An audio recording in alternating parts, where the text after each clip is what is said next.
Hello and welcome to Garb Studio. In this tutorial, I'll be showing you how to add a fade to black transition to your video clip in Adobe Premiere Pro.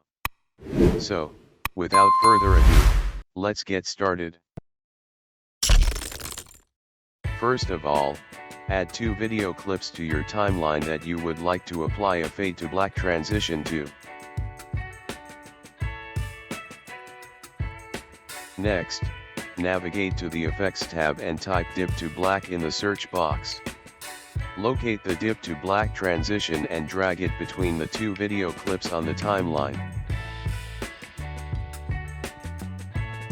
If the transition appears to be sticking to one side of the video clip instead of being positioned between the two clips, you can adjust this by going to the Effect Controls panel.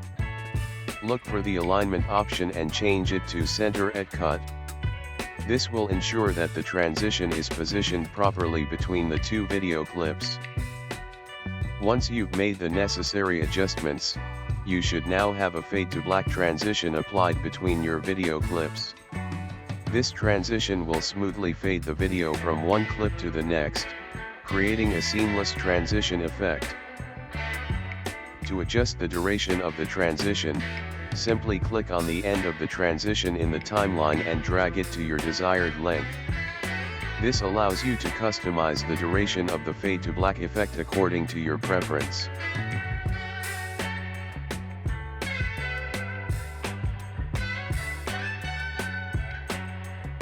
If you wish to add the fade to black transition to the beginning or end of a video clip, you can achieve this by dragging the effect directly to the very start or very end of the respective clip on the timeline. By doing so, you are applying the transition specifically to the desired portion of the video, creating a fade in or fade out effect accordingly. These techniques give you the flexibility to control the length and placement of the fade to black transition, allowing you to create the desired visual effect in your video project. Thank you for watching this tutorial. I hope these tips and techniques have been helpful for your editing process. Don't forget to subscribe to our channel for more video editing tutorials and tips. We would also appreciate it if you could give this video a thumbs up, share it with your friends and family, and hit the notification bell to stay updated with our latest uploads. Your support means a lot to us and helps us to continue creating great content.